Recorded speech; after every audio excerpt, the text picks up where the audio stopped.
Hello दोस्तों, हमारे YouTube channel में आप सभी का स्वागत है। आज के इस वीडियो में हम डी मार्ट के बारे में एक और न्यूज़ के ऊपर डिस्कशन करने वाले हैं। देखो अभी क्या सिचुएशन है कि डी मार्ट के जो भी इन्वेस्टर्स हैं, मैं रिटेल इन्वेस्टर की बात कर रहा हूँ, ठीक है। तो जो रिटेल इन्वेस्टर हैं यहाँ पर, वो लोग थोड़ी सी पैनिक हो गए हैं कि अभी हम क्या करें, क्या हम और ऐड ऑन करें या फिर होल्ड करके जितना स्टॉक है उतना में बैठे रहें, या फिर अपना जो पोजीशन है उसे कट कर लें, यानी कि क्या हम सेल कर दें। ऐसे काफ़ी सारे क्वेश्चंस चल रहे हैं उनके मन में। तो अभी इस वीडियो को देखने के बाद आपकी ये कन्फ्यूजन क्लियर हो जाएगी। एंड उसके बाद यहाँ पर हम जानने वाले हैं कि क्या डी मार्ट 5500 के लेवल पर जाने के लिए तैयार है या फिर और भी नीचे जा सकता है, यानी कि जो कि 52 वीक लो का लेवल है 3350 का, क्या यहाँ तक अभी जा सकता है D mart.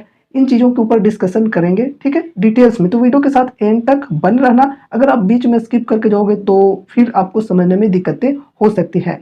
And most important बात कि यहाँ पर जो भी चीज़ें हम डिस्कस करें वो प्योरली एजुकेशनल पर्पज से डिस्कस करें, ठीक है। तो कोई भी रिकमेंडेशन या फिर कोई भी एडवाइस मत समझना, ठीक है। आपको वीडियो को देखने के बाद खुद से भी स्टडी करनी है, खुद से भी रिसर्च करनी है, या फिर अपने फाइनेंशियल एडवाइजर से कंसल्ट करनी है। एंड उसके बाद ही कोई डिसीजन लेना है इन्वेस्टमेंट के रिगार्डिंग, ठीक है। तो चलो अब हम शुरू करते हैं डी मार्ट से रिलेटेड न्यूज से, ठीक है।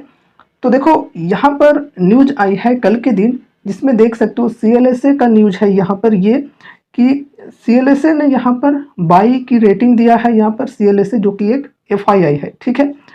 यहाँ पर देखो ये अल्ट्रा बुलिश हो चुका है डी मार्ट के अंदर, ठीक है। Ultra bullish on this retail stock continues to upgrade target price for third time in a row. मतलब ये लगातार मतलब टारगेट प्राइस जो है वो अपग्रेड करते जा रहे हैं CLSA। ये काफ़ी ज़्यादा बुलिश है, ठीक है, डी मार्ट के शेयर के ऊपर। अब यार आप लोग सोच रहे होंगे कि भाई ये अल्ट्रा बुलिश तो है, लेकिन शेयर में ऐसा तो बुलिश देखने को मिल नहीं रही है। ऊपर से कल के दिन और ज़्यादा गिर गई थी। आज के दिन की बात करें तो आज थोड़ी सी तेज़ी देखने को मिल रही है, अप्रोक्स 1.5% मान सकते हैं। तो उतने परसेंट की आज के दिन तेज़ी मिल रही है। लेकिन बाकी कल की बात करें या फिर परसों की, तो उन दिनों थोड़ी सी गिरावट हमें देखने को मिल रही थी। तो ये अल्ट्रा बुलिश है, तो ऐसा क्यों हो रहा है कि शेयर गिर ही रहा है, फिर भी कुछ फ़र्क नहीं पड़ रहा है। तो उन चीज़ों को भी हम लोग अभी डिस्कस करेंगे। देखो पहले हम इनके बारे में समझ लेते हैं कि क्या इन्होंने टारगेट दिया है, ठीक है।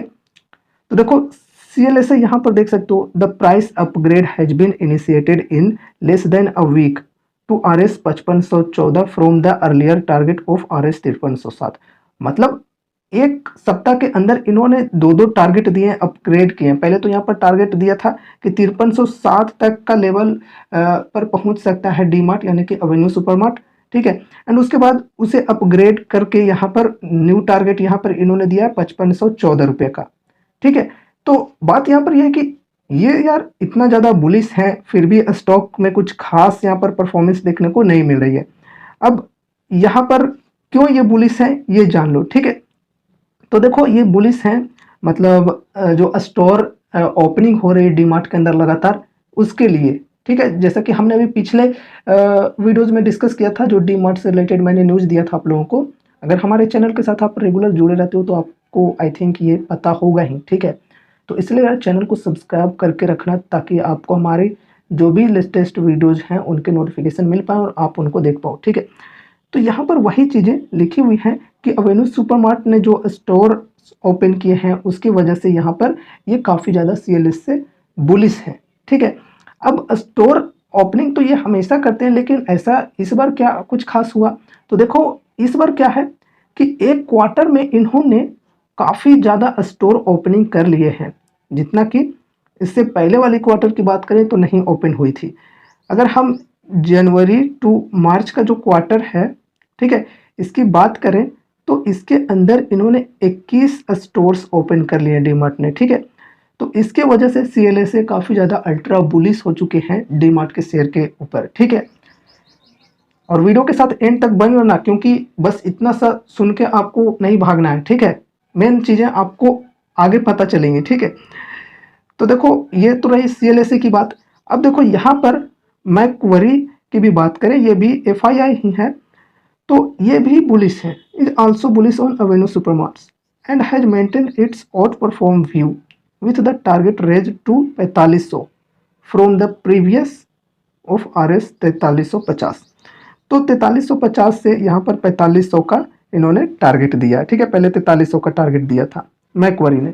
अब यहाँ पर ICICI सिक्योरिटीज की बात करें तो इन्होंने भी यहाँ पर देखो बोला है set to prefers DMart over Nestle as the company's valuation is turning palatable. अब देखो यहाँ पर अगर हम ICICI सिक्योरिटीज की बात करें तो इन्होंने भी लास्ट मंथ यानी कि पिछले महीने यहाँ पर नेस्ले के कंपैरिजन में डी मार्ट को चुना था, ठीक है।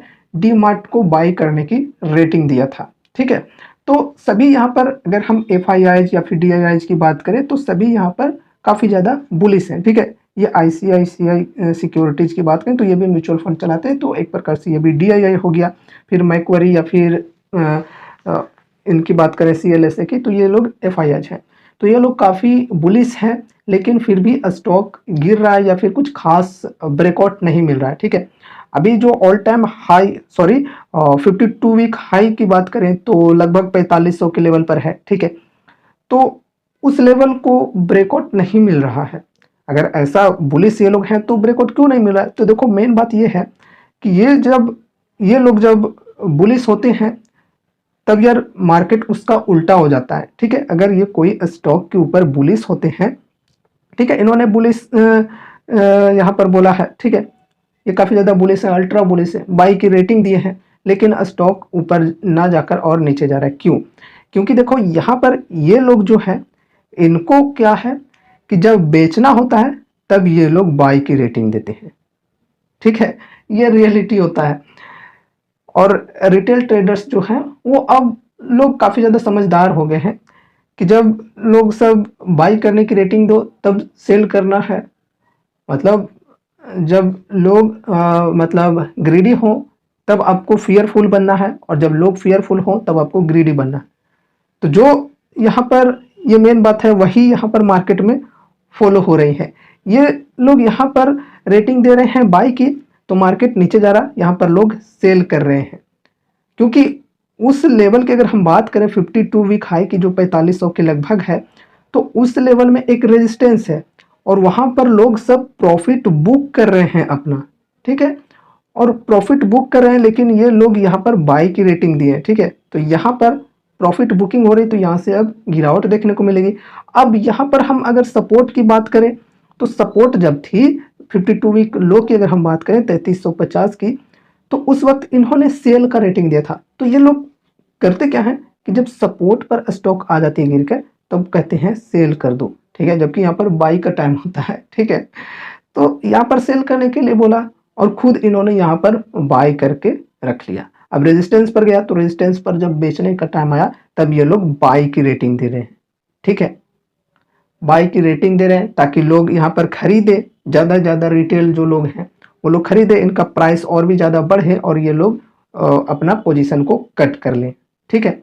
अब जब फिर से गिरने लगेगा तब ये लोग सेल का रेटिंग दे देंगे, सेल करो। सपोर्ट में आएगा तो यहाँ पर रिटेल डर के मारे सेल करेंगे और उसके बाद इनको मतलब डिस्काउंटेड रेट में मिल जाएंगे स्टॉक्स, तो यहाँ पर ये लोग खुद बाई करके बैठ जाएंगे, ठीक है। तो ये चीज़ें नॉर्मल है स्टॉक मार्केट में। इस वजह से जब भी ये लोग सेल की रेटिंग देते हैं तो उसका उल्टा यानी कि यहाँ पर बुलिश हो जाता है मार्केट, या फिर कोई भी शेयर की बात करें तो।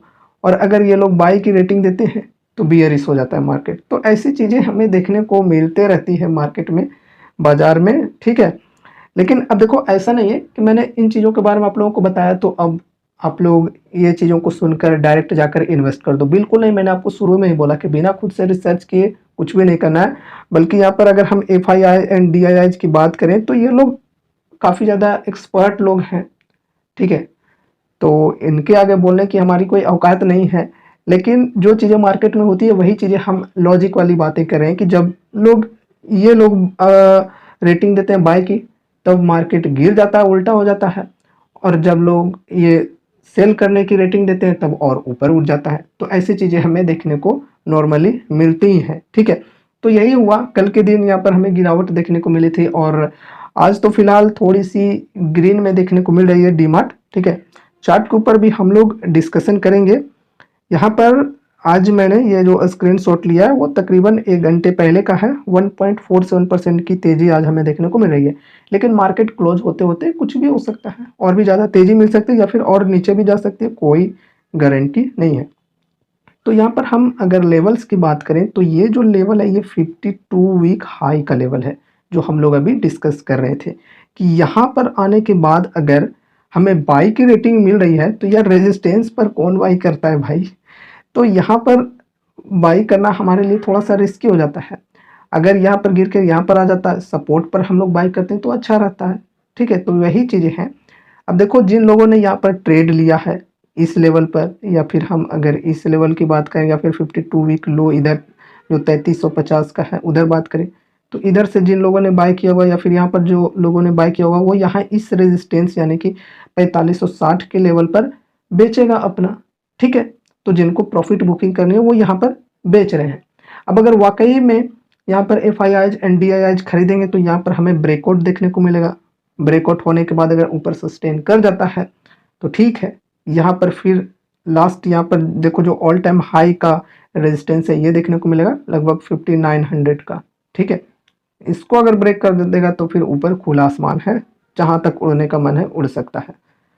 तो यहाँ पर भी ब्रेक करने के लिए अभी टाइम है, पहले तो यहाँ पर ब्रेक करना होगा इन्हें। ठीक है, तो ये चीज़ें हैं। यहाँ पर ये जो लेवल है ये 52 वीक हाई का लेवल है और अभी यहीं पर है इसका प्राइस।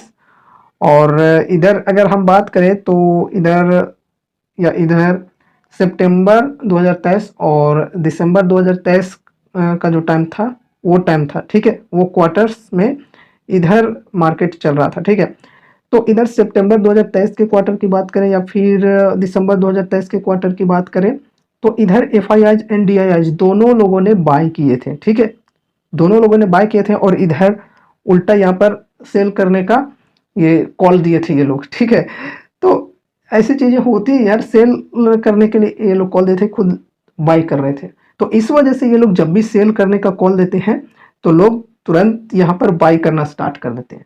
ठीक है, तो इसके विपरीत उल्टा हमें इसलिए मार्केट में देखने को मिलता है शेयर प्राइस में। ठीक है, अभी अगर हम डिस्काउंट की बात करें तो अभी 52 वीक हाई से -22% का डिस्काउंट है अप्रोक्स। ठीक है, अब यहाँ पर हम फंडामेंटल्स के ऊपर थोड़ा सा देखें तो देखो ये एक लार्ज कैप कंपनी है, 2,91,000 का करोड़ का मार्केट कैप है एंड स्टॉक का पी 120 है। इंडस्ट्री पी की बात करें तो 66 का है, थोड़ा सा यहाँ पर एक्सपेंसिव है। ठीक है, लेकिन एक्सपेंसिव है तो उस हिसाब से यहाँ पर परफॉर्मेंस भी स्टॉक का है, तो इसलिए मार्केट ने इसे काफ़ी ज़्यादा एक्सपेंसिव बना दिया। ठीक है, अब यहाँ पर हम आर की बात करें तो ठीक है 20.1%। फ्री कैश फ्लो की बात करें तो 424 करोड़ और current price 4474, book value 268, ROE 16%, डेप्ट है 630 करोड़, डेप्ट टू इक्विटी बढ़िया है 0.04। अब यहाँ पर देखो ये है 52 वीक हाई एंड लो का लेवल। ठीक है, 4592 यहाँ पर दिखा रहा है, लेकिन जो यहाँ पर रेजिस्टेंस है वो आप लोग खुद से मैच कर लेना, लगभग के वही प्राइस में था। ठीक है, मैंने अगर 4500 बोला तो ऐसा मत समझना, उससे ऊपर नीचे भी थोड़ा बहुत होता है, क्योंकि यार जो लाइन खींचते हैं उसमें थोड़ा सा ऊपर नीचे हो जाता है। ठीक है, तो देखो कहने का मतलब है कि ये जो लेवल है ये वाला 52 वीक हाई की बात यहाँ पर की जा रही है। ठीक है, ये वाला। ठीक है, ये है 52 वीक हाई का लेवल। अब यहाँ पर डिविडेंड यील्ड की बात करें तो डिविडेंड नहीं देती है। फ्री कैश फेस वैल्यू की बात करें तो 10 रुपये, EPS 37.4 का है। ठीक है, नेक्स्ट यहाँ पर हम पी चार्ट को देखें तो अभी अगर हम देखें ऑल टाइम हाई से यहाँ पर देखो 5 ईयर का है ये। ठीक है, तो 5 ईयर्स में यहाँ पर सबसे हाई पी था इस वाले पोजीशन पे, जो कि कब का है 2021, नवंबर 2021 के टाइम का है। ठीक है, तो उस समय जो इसकी पी थी वो 300 की प्लस की पी थी। अभी तो यार फिर भी कम 120 का है, तो उस समय तो और भी ज़्यादा महंगी थी, लेकिन अभी देख सकते हो काफ़ी ज़्यादा गिर चुकी है, यहाँ पर इस लेवल पर आ चुकी है इसकी पी, इस स्टॉक की पी। ठीक है, तो उस हिसाब से अगर देखा जाए यहाँ वाला 300 के कंपेयर में तो काफ़ी सस्ता है ऐसे देखा जाए तो, लेकिन इंडस्ट्री के मुकाबले में देखा जाए तो थोड़ा सा एक्सपेंसिव है। ठीक है, अब यहाँ पर हम प्रॉफिट एंड लॉस स्टेटमेंट को अगर हम देखें तो ये कुछ सालों का है बाकी पिछले वाले आप लोग खुद से चेकआउट कर सकते हो। यहाँ पर मार्च 2022 में देखें 30,976, फिर मार्च 2023 में देखें तो 42,840 और ट्रेलिंग 12 मंथ में 48,656। ठीक है, ये सेल्स की रिवेन्यू है। बाकी इससे पहले वाले ईयर्स को देखना है तो आप लोग स्क्रीनर पे जाकर देख सकते हो। फिर नेट प्रॉफिट की बात करें तो 1492, फिर 2378 एंड उसके बाद 2433। तो ठीक तरीके से बढ़ा है कुछ सालों में नेट प्रॉफिट या फिर सेल्स दोनों की बात करें तो। एंड फिर यहाँ पर compounded profit growth and sales growth वगैरह देखें तो कंपाउंडेड प्रॉफिट ग्रोथ 10 साल में काफ़ी बेहतर है, 5 साल में भी ठीक है 23%, 3 साल में 20%, ट्रेलिंग 12 मंथ में 19%। तो चलो सेल्स ग्रोथ ठीक है। प्रॉफिट ग्रोथ की बात करें तो प्रॉफिट ग्रोथ भी ठीक ठाक ही है, 38% 10 साल में, 5 साल में 25%, 3 साल में 22%, ट्रेलिंग 12 मंथ में थोड़ा सा कम है। ठीक है, स्टॉक प्राइस CAGR की बात करें तो 5 साल में 25% की CAGR से स्टॉक का प्राइस बढ़ा, 3 साल में 15% से, 1 साल में 24% से। रिटर्न ऑन इक्विटी की बात करें तो 14, 14, 13 और 16% है। ठीक है, कुछ खास नहीं है, कुछ ज़्यादा खराब भी नहीं है, एवरेज है रिटर्न ऑन इक्विटी। अब यहाँ पर हम शेयर होल्डिंग पैटर्न की बात करें तो ये है कुछ क्वार्टर्स के शेयर होल्डिंग पैटर्न्स। आप लोग इससे पहले वाले क्वार्टर्स को देखना चाहते हो तो स्क्रीनर पे जाकर देख सकते हो। ठीक है, प्रमोटर्स की बात करें तो ज्यों के त्यों है, यहाँ पर देख सकते हो प्रमोटर होल्डिंग एकदम स्थिर है। अब यहाँ पर FIIs एंड DIIs की बात करें तो देखो जो अभी हम लोग डिस्कस कर रहे थे जो चार्ट के अंदर, तो जब गिरावट थी बाजार में तो उस वक्त देखो यहाँ पर इनकी जो होल्डिंग है वो 7.67% थी। ठीक है, तो उससे बढ़कर दिसंबर 2023 में 7.96% हो गई थी। ठीक है, अब यहाँ पर अगर हम DIIs की बात करें तो DIIs भी उसी प्रकार से यहाँ पर देख सकते हो जून 2023 में यहाँ पर 7.66 थी, तो सितंबर 2023 में 8.25% की हो गई और दिसंबर 2023 में 8.45% की हो गई। तो उस वक्त जब गिरावट थी तो जो रिटेल इन्वेस्टर्स हैं वो लोग घबराकर बेच रहे थे। ठीक है, सेल कर रहे थे और उस वक्त ये लोग FIIs एंड DIIs यहाँ पर बाई कर रहे थे। ठीक है, गवर्नमेंट की बात करें तो गवर्नमेंट ने भी थोड़ा सा खरीदा था, 0.06% यहाँ पर होल्डिंग था उस वक्त। ठीक है, दिसंबर 2023 में, और यहाँ पर सितंबर 2023 में 0.04% था। ठीक है, अब पब्लिक की बात करें तो देखो समझने वाली बात यहाँ पर ये है कि देखो 9.49% से 9.41% हुआ एंड उसके बाद अभी दिसंबर 2023 की बात करें तो 8.87% हो चुकी है। तो यहाँ पर पब्लिक बेच रही थी उस वक्त जब यहाँ पर गिरी हुई थी थोड़ी सी। ठीक है, देखो थोड़ी सी नहीं, काफ़ी गिरी हुई थी। तो ये वाला जो आप लोगों के साथ मैंने शेयर किया। ठीक है, इस चार्ट पे आ जाते हैं। तो ये वाला जो हम लोग अभी देख रहे थे इधर का लेवल, ये सब, तो इस समय जो पब्लिक है वो बेच रही थी और जो FIIs एंड DIIs हैं वो लोग खरीद रहे थे उस वक्त। ठीक है, तो यहाँ पर अभी हम लोगों ने अवेन्यू सुपरमार्ट के न्यूज़ के ऊपर जाना कि क्या न्यूज़ है, कैसी रेटिंग मिल रही है अवेन्यू सुपरमार्ट पर, जो कि बाई की रेटिंग मिल रही है। ठीक है, एंड सेल यहाँ पर क्यों हो रहे थे, फॉल क्यों हो रहा था स्टॉक का प्राइस, वो भी हमने देखा क्योंकि रेजिस्टेंस यहाँ पर है एक स्ट्रॉन्ग, तो यहाँ से सेलिंग हो रही है काफ़ी ज़्यादा जिनको प्रॉफिट बुकिंग करना है। ठीक है, अब यहाँ पर हम बात करते हैं कि क्या हम यहाँ पर और भी एड ऑन करें या फिर होल्ड करें या फिर सेल करें। तो देखो भाई, मैं सबसे पहले यही बोलना चाहूँगा कि मैं कोई कॉल टिप रिकमेंडेशन नहीं दे रहा हूँ। ठीक है, तो मैं अगर अपनी बताऊँ, यहाँ पर मैं पर्सनली इन्वेस्टेड तो नहीं हूँ, लेकिन अगर मैं यहाँ पर इन्वेस्टेड रहता तब मैं क्या करता। वैसे देखो कंपनी फंडामेंटल्स वगैरह सब कुछ ठीक है, कोई दिक्कत नहीं है, प्रॉफिट एंड लॉस का स्टेटमेंट भी ठीक है, कोई दिक्कत नहीं है, लेकिन मैं यहाँ पर इन्वेस्टेड नहीं हूँ। और अगर मैं इन्वेस्टेड रहता तो मैं क्या करता कि देखो, अगर यहाँ पर मैंने इधर इधर खरीदा हुआ है लेकिन लॉन्ग टर्म के लिए खरीदा है तो मैं होल्ड करूँगा। ठीक है, कहीं भी खरीदा हूँ लेकिन मैंने लॉन्ग टर्म के लिए अगर खरीदा हूँ तो मैं होल्ड करूँगा। अगर मेरा विजन है कम से कम 2 साल 5 साल, तब मैं ये छोटे मोटे करेक्शन से नहीं घबराऊँगा। ठीक है, नहीं सेल करूँगा। ठीक है, लेकिन अगर मैं शॉर्ट टर्म के लिए खरीदा है, जैसे कोई सपोर्ट पर यहाँ पर खरीदा, यहाँ पर खरीदा, तो मैं यहाँ पर ये रेजिस्टेंस पर बेचूंगा। ठीक है, फिर से जब सपोर्ट पर आएगी तो मैं फिर से खरीदूंगा और रेजिस्टेंस पर जाएगा तो मैं बेचूंगा। ठीक है, तो एज ए ट्रेडर बोल रहे हैं। और अगर किसी भाई ने यहाँ पर खरीद लिया थोड़ा सा हाई लेवल पर और उनको अभी लॉस हो रहा है, तो देखो वही चीज़ सोचनी चाहिए कि अगर हम लोग यहाँ पर लॉन्ग टर्म के लिए सोचकर इन्वेस्ट करते हैं जिसकी अवधि लगभग 1 साल तो कम से कम होती है, 1 साल, 2 साल, 5 साल इस प्रकार से टाइम होती है।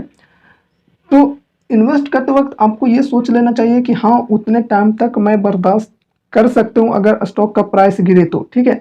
स्टॉक के प्राइस थोड़ा बहुत गिरे अगर एक्सटर्नल रीजन से, तो वो मेरे लिए मौका होगा, अपॉर्चुनिटी होगी ऐड ऑन करने के लिए, ठीक है, ताकि थोड़ा सा यहाँ पर हम एवरेज कर लें, ठीक है।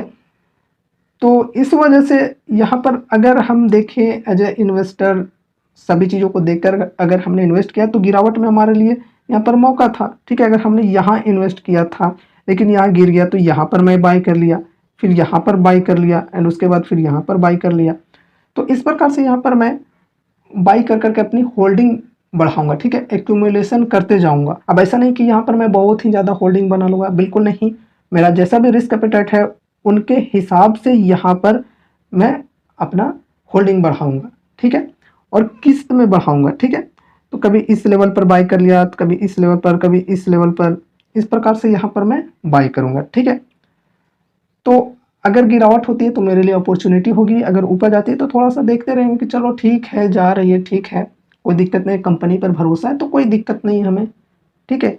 तो ऐसे छोटे मोटे जो करेक्शन होते हैं उनसे घबराना नहीं चाहिए जब तक कि मार्केट में कोई एक्सटर्नल न्यूज की वजह से कोई स्टॉक गिरती है तो कोई दिक्कत नहीं होता है कुछ खास। वैसे वो अपॉर्चुनिटी हमारे लिए हो जाती है एज ए इन्वेस्टर, ट्रेडर्स के लिए नहीं बोला।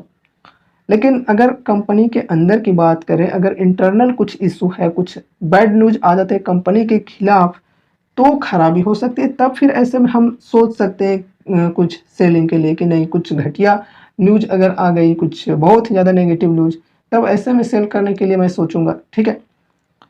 तो ये सारी चीज़ें बस एक एजुकेशनल पर्पज़ से वीडियो है, ठीक है।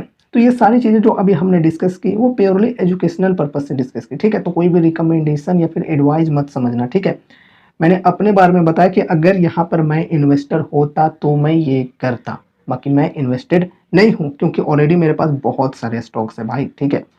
तो उतना ज़्यादा मतलब ओवर डाइवर्सिफिकेशन भी नहीं करना चाहिए, ठीक है। तो अब देखो हम बात करते हैं यहाँ पर कि क्या इसका जो प्राइस है वो 5500 तक जा सकता है या फिर यहाँ पर 5900 जो ऑल टाइम हाई का लेवल है वहाँ तक जा सकता है। क्योंकि CLSA की बात करें तो उन्होंने रेटिंग दिया 5500 के लगभग, ठीक है, कि 5500 के समथिंग इसका प्राइस जा सकता है, ठीक है, ऐसा यहाँ पर कहा है। तो देखो ऐसा गारंटी तो नहीं होता है कि वो जो टारगेट दिया वो सच में उतने तक पहुंच ही जाएगा, ठीक है। तो कुछ भी हो सकता है, जैसा डिमांड एंड सप्लाई मिलते हैं। अभी ये जो स्ट्रॉन्ग रेजिस्टेंस है इनको ब्रेक करके सस्टेन करना होगा, तब हम लोग समझ सकते हैं कि हाँ कुछ चांसेज हैं इस लेवल तक पहुंचने का। और अगर नहीं तो यहाँ से अगर प्रॉफिट बुकिंग होनी ज़्यादा स्टार्ट हो जाती है तो फिर इस लेवल पर यानी कि 4000 के सपोर्ट पर पहुंच जाएगी। फिर यहाँ पर सपोर्ट का ब्रेकडाउन होता है तो और नीचे यहाँ पर आ जाएगी जो कि 3646 का लेवल है। एंड उसके बाद अगर यहाँ पर सपोर्ट टूटती है तो 52 वीक लो यानी कि 3350 का लेवल पर पहुंच सकती है, ठीक है। तो सारे पॉसिबिलिटीज के ऊपर हमने डिस्कस कर लिया, ठीक है।